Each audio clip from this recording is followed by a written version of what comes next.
Limited टाइममध्ये max to max syllabus cover करायचा आहे, चांगले पर्सेंटेज स्कोर करायचे आहेत. तुम्ही बोर्डसाठी जे चॅप्टर ऑप्शनमध्ये सोडलेलात ना त्या चॅप्टर्सला आता चुकून हात लावू नका. तो रिवीजन कैसे करनी चाहिए, डेली बेसिस में कितने घंटे आपको बायोलॉजी के लिए देने हैं. आप 2 सब्जेक्ट सिलेक्ट करो, उसमें से प्राइम फोकस बायोलॉजी पे होना चाहिए क्योंकि 100 MCQs आता है और बायोलॉजी को 4 से 5 घंटा दो. जसं मी बोललात की वन शॉट बघा, इम्पॉर्टंट जे व्हिडिओ सिरीज आहे ते तुम्ही बघा. तर हे सिरीज कुठे बघायला मिळतील? एकतर यूट्यूबचे मुलं जे आहेत त्यांच्यासाठी फुल CETचं फ्री कंटेंट आमच्या चॅनलवर आहे. लिमिटेड टाइम है, नर्वसनेस एंग्जाइटी की वजह से ना मॉक टेस्ट का स्कोर गिर गया है, तो वो स्कोर कैसे इंप्रूव करना चाहिए? Very true, this is very important question. So सबसे पहली चीज, जब आप मॉक टेस्ट करने बैठते हो ना, सब दुनियादारी भूल जाओ, शांति से 1 घंटा 90 minutes, not even 1 hour, 90 minutes, 1 hour 30 minutes, 90 minutes लेके पूरा 100 MCQ सॉल्व करो बायोलॉजी का. अब MCQ होने के बाद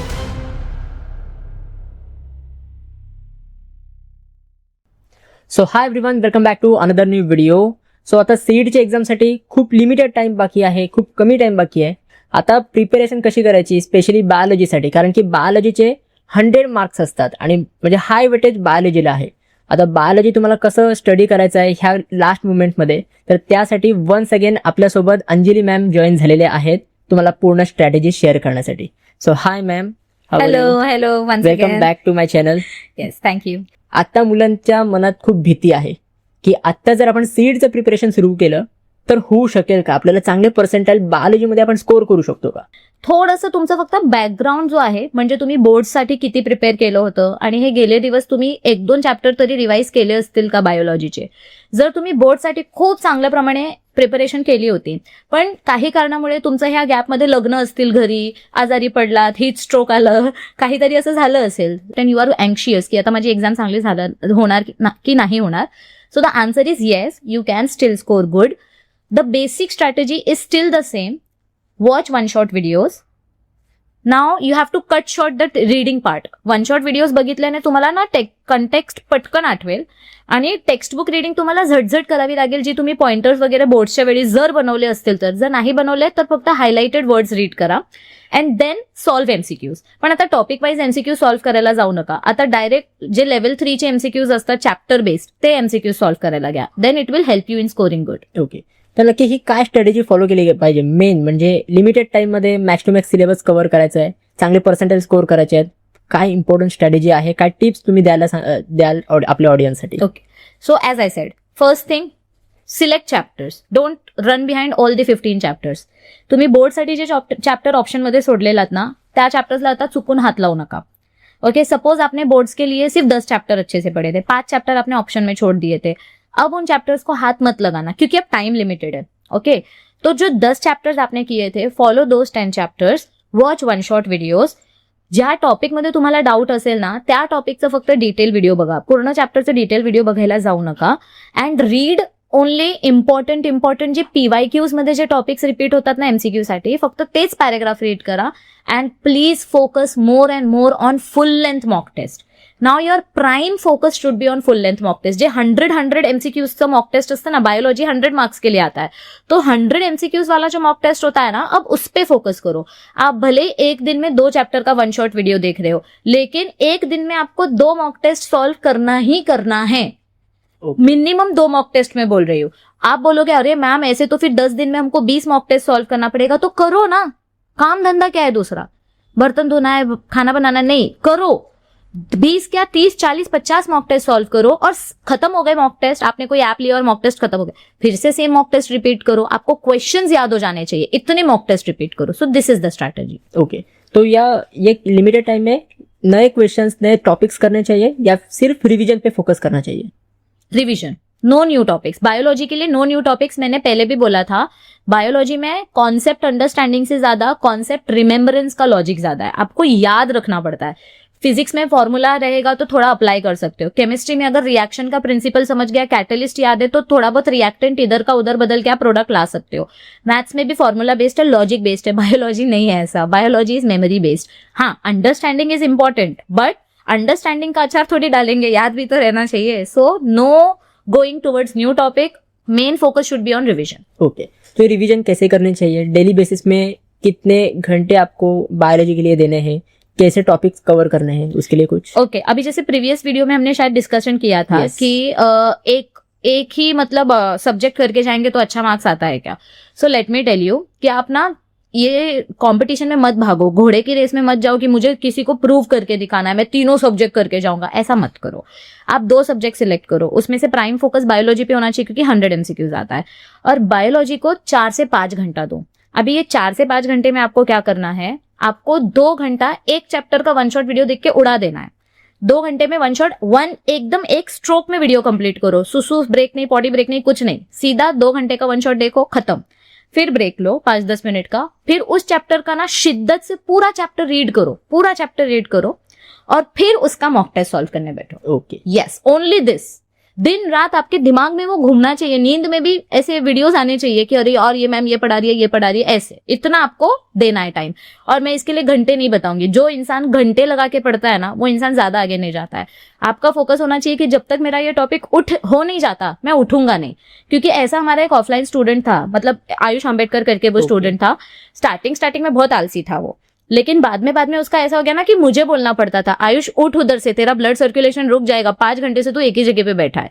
तो आपका फोकस अब घंटे पे नहीं होना चाहिए, आपका फोकस टॉपिक पे होना चाहिए। सो ऐसा आप कर सकते। तो मॉक टेस्ट देने के बाद उसको एनालाइज कैसे करना है? क्योंकि अभी एक ऐसा टाइम आता है कि पहले स्टूडेंट बहुत अच्छा प्रिपरेशन कर रहे थे और फिर मॉक टेस्ट में उनके अच्छे मार्क्स आ रहे थे, बट अभी लिमिटेड टाइम है, नर्वसनेस, एंग्जाइटी की वजह से ना मॉक टेस्ट का स्कोर गिर गए, तो वो स्कोर कैसे इंप्रूव करना चाहिए? Very true, this is very important question.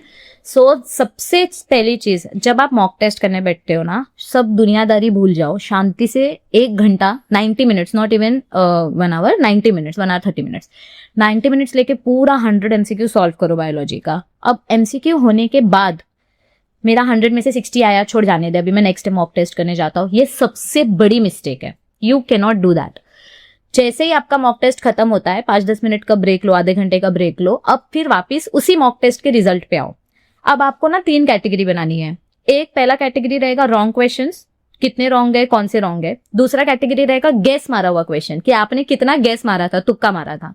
और तीसरा कैटेगरी करेक्ट क्वेश्चंस का। करेक्ट क्वेश्चन है, अच्छी बात है, उसको जाने दो।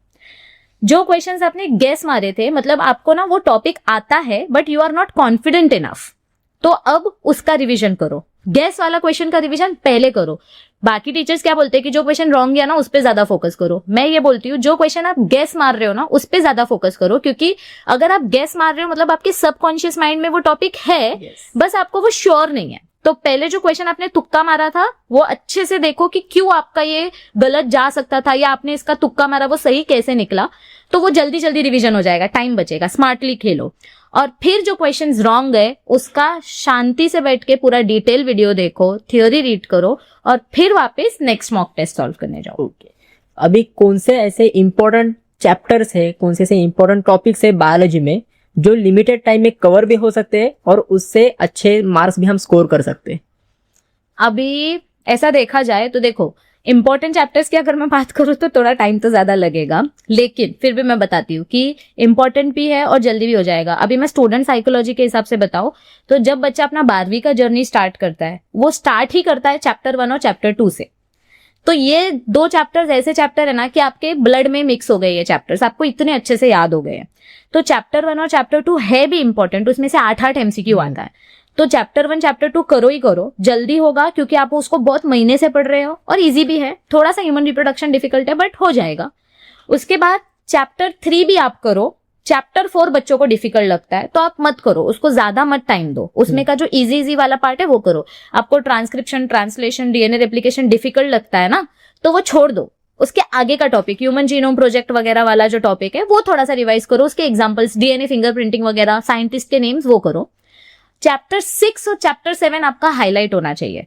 छोटा है, बॉटनी रिलेटेड है, थोड़ा कंटाला आ सकता है, लेकिन उसमें से ना बहुत प्रेडिक्टेबल क्वेश्चंस है। तो चैप्टर 6 आणि चैप्टर 7 सोडू नका। चैप्टर 1, 2, 3 करा, चैप्टर 6 आणि चैप्टर 7 करा। चॅप्टर 8 और चॅप्टर 9 में से ना कोई एक चॅप्टर आप अपनी चॉईस का सिलेक्ट करो, कारण ते चॅप्टर खूप मोठे आहेत पण खूप इम्पॉर्टंट आहेत। आता ते तुम्ही ठरवा, काही मुलांना ब्रेन आवडतं, काही मुलांना हार्ट आवडतं, सो ते तुम्ही चॉईस करा की चॅप्टर 8 करायचंय की चॅप्टर 9। मैं उसमें भी हिंट बता देती हूँ, जर समझा तुम्हाला दोन्ही चॅप्टर हाफ हाफ करायचंय तो चैप्टर 8 में से जो लास्ट वाला टॉपिक है, हार्ट का जो टॉपिक है ना, उसके आगे का जो टॉपिक है वो वाला करो। External structure of heart, internal structure of heart पूरा छोड़ दो. जो स्टार्टिंग का टॉपिक है जहां पे आपको रेस्पिरेटरी ऑर्गन्स के बारे में बताया है और सेल्स, रेड ब्लड सेल्स के टाइप्स वगैरह बताए हैं, वो करो. और चॅप्टर नंबर 9 भी अगर आपको करना है ना तो सीधा आप डिसऑर्डर्स पे जाओ. तुम्हाला स्टार्टिंगचं काहीच करायचं नाही ना, सोडून द्या, डोळे बंद करून सोडून द्या, पण डिसऑर्डर्स वाला पार्ट सोडू नका. तर हे जे 7-8 चॅप्टर्स आहेत very important, they can improve your score. Okay. And class 11th chapter सोडू नका. क्लास 11चं human nutrition chapter and respiration chapter करा.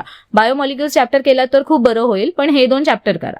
आता भरपूर मुलं अशी आहेत ना की मॅम 0 प्रिपरेशन झालाय, समजत नाही काय करू. माझा मित्र खूप आधीपासून कोचिंग लावली आहे, क्लास लावलाय, तो पुढे गेलाय आणि माझं अजून काहीच होत नाहीये, मी काय करू. असे भरपूर मुलांचे क्वेश्चन्स आहेत. त्यांच्यासाठी तुम्ही काय सजेस्ट करा? सर्वप्रथम तर युट्यूबवरती स्ट्रॅटेजीज व्हिडिओ बघायचं बंद करा. सर्वप्रथम. दुसरी गोष्ट, I will not criticize you की का नाही झाला अभ्यास. आता ते तुम्हाला पण माहिती आहे आणि तुम्हाला स्वतःला पण लाज वाटत असेल की माझा मित्र माझ्या एवढ्या पुढे गेला आणि मी अजून मागे आहे. कारण काहीही असू शकतं. नॉट नेसेसरी की सगळेच मुलं टाइमपास करतात, काहीही कारण असू शकतं. बट द क्वेश्चन इज की कसं करू मी, आणि मला जेन्युइनली सीईटी एक्झाम द्यायची आहे. तर तुमच्यासाठी ना ह्या वर्षी गव्हर्नमेंटने खूप चांगलं ऑप्शन काढलंय की 2 अटेम्प्ट आहेत. तुम्ही जरी मागे पडलायत, फर्स्ट अटेम्प्ट तुमचं रिस्की आहे कारण तुमची प्रिपरेशन जास्त झाली नाहीये. तर तुम्ही काय करू शकता, तुम्ही 0वर आहात, यू पीपल सिलेक्ट 8 चॅप्टर्स. आता आपल्याला एकदम सिलेबस हाफ करायचा आहे. जे मी आता 8 चॅप्टर्स बोलली ना, ते 8 चॅप्टर्स तुम्ही सिलेक्ट करा. काहीच डोकं लावू नका, बी डम डोक्याने ते व्हिडिओज बघा, 1 शॉट व्हिडिओज, आणि त्या व्हिडिओज बघून तुम्ही टेक्स्टबुक रीड करा आणि शिस्तीत त्या चॅप्टर्सचे एमसीक्यू सॉल्व्ह करायला स्टार्ट करा. बस, कुछ दिमाग मत चलाओ, just follow this strategy dumbly. मतलब बिना दिमाग चलाए ये सीरीज फॉलो करो, आपका डेफिनेटली कॉन्फिडन्स आएगा फर्स्ट अटेम्प्ट में. आणि मग जेव्हा तुम्ही सेकंड अटेम्प्ट द्याल, तुमचा हाफ अभ्यास झालेला आहे, स्वतः सेकंड अटेम्प्ट साठी बाकीचा हाफ करा आणि मग जरा मॉक टेस्ट जास्त सॉल्व्ह करा. ओके. आता जसं मी बोललात की 1 शॉट बघा, इम्पॉर्टंट जे व्हिडिओ सिरीज आहे ते तुम्ही बघा. तर हे सिरीज कुठे बघायला मिळतील, और इव्हन तुमचा काय कोर्स वगैरे काय? ओके. सी, एक तर युट्यूबचे मुलं जे आहेत त्यांच्यासाठी फुल सीईटीचं फ्री कंटेंट आमच्या चॅनलवर आहे. कम्प्लीट सीईटी सिलेबस मी लास्ट इयर मॅरेथॉन लेक्चर्स घेतलेले, बोर्डसाठी घेतलेले.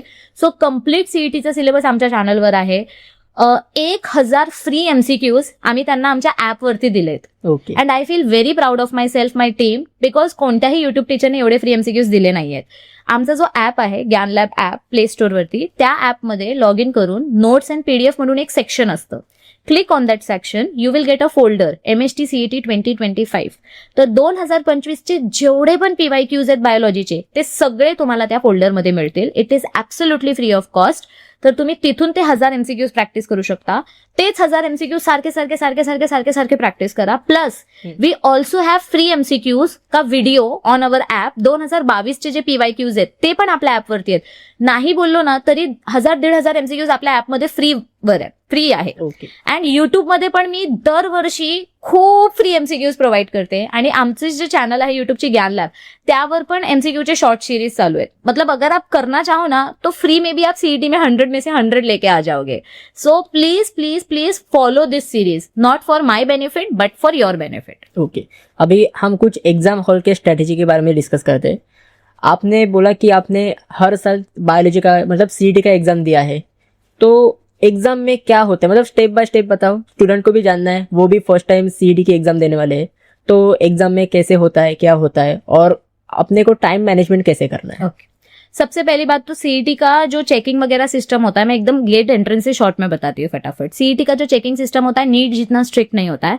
सिंपल ड्रेस पहन के जाओ, सिंपल ड्रेसिंग स्टाइल रखो. जैसा मेरा एक फेमस डायलॉग है जो राजेश सर को बहुत पसंद है, जगह मगा मला बगा वाला सिस्टम नहीं चाहिए. बहुत ज्यादा चमक के मत जाओ, सिंपल ड्रेसिंग रखो, ऐसा कि किसी एग्जामिनर का अटेंशन फालतू का आपके ऊपर ना जाए, नहीं तो आपका एंजाइटी बढ़ेगा और कुछ नहीं.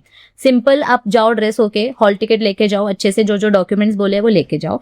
आप अपने बराबर उधर पे सब गाइड करते हैं, किधर जाना है, क्या करना है, सब बताते हैं. अभी जैसे ही आप अपने एग्जाम हॉल पे पहुंचते हो तो आपको ना बहुत पहले बुलाते हैं, आधा घंटा 1 घंटा पहले बुलाते हैं. आपके सामने ना जो कम्प्युटर स्क्रीन असते, समजा तुम्ही आयुष्यात कम्प्युटर बघितलं नसेल, पहिल्यांदा तुम्ही कम्प्युटर बघताय, तर हे पण ऍडव्हान्टेज आहे. फर्स्ट सीईटी अटेम्प्ट मध्ये तुम्हाला एक्सपिरियंस नाहीये तर ते एक्सपिरियंस येईल, मग तुम्ही सेकंड सीईटी चांगली देऊ शकता. सो फर्स्ट अटेम्प्ट में आपके सामने जो कंप्यूटर स्क्रीन होगा, उस स्क्रीन में आपको बहुत सारे इंस्ट्रक्शंस दिखेंगे. निवांतपणे ते इंस्ट्रक्शंस वाचा.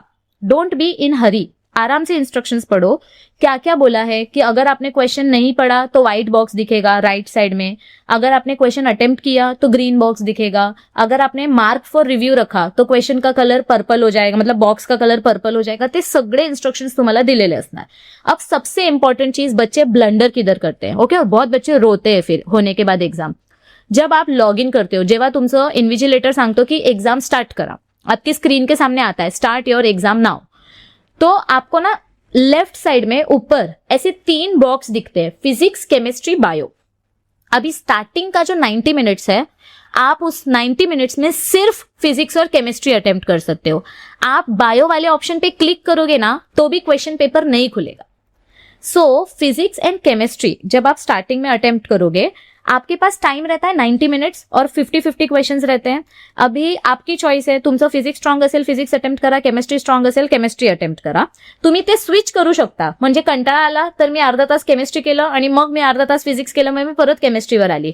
तुम्ही फिजिक्स आणि केमिस्ट्रीमध्ये शफल करू शकता, पण तुम्ही बायोमध्ये शफल करू शकत नाही. और सेम पीसीएम वाले बच्चों के लिए भी होता है, मैथ्स नहीं खोल सकते आप. 90 मिनट्स होने के बाद आपका विंडो लॉक हो जाता है, फिजिक्स केमिस्ट्री का विंडो बंद हो जाता है एंड ऑटोमेटिकली बायोलॉजी का विंडो स्टार्ट हो जाता है.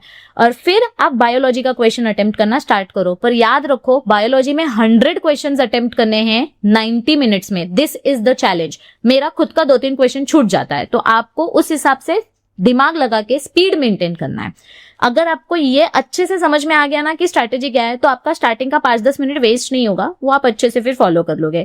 और अगर आपको समझो फिजिक्स केमिस्ट्री में कुछ रफ वगैरह सॉल्व करने के लिए कुछ पेपर चाहिए, तो वो लोग शीट भी प्रोवाइड करते हैं एग्जाम सेंटर पे. ओके, अभी वन लास्ट क्वेश्चन, जो अभी स्टूडेंट्स ये पॉडकास्ट अभी तक देख रहे हैं, तो उनके लिए आप क्या सजेशन देना चाहोगे, क्या मैसेज देना चाहोगे, एज वेल एज पेरेंट्स के लिए क्या बताना चाहोगे? क्योंकि आजकल पेरेंट्स की भी एक्सपेक्टेशंस बहुत बढ़ गई है और उसकी वजह से ना स्टूडेंट डिप्रेशन में जा रहे हैं कि पेरेंट्स के लिए मैं इतना नहीं कर पा रहा हूँ, मेरा स्कोर बहुत लो आ रहा है. तो उनके लिए आप क्या बताना चाहोगे? देखो, सबसे पहली बात, बच्चों के लिए मेरा मैसेज ये है कि अपने आलसपन की वजह से ना अपना स्टैंडर्ड नीचे मत लेके आओ.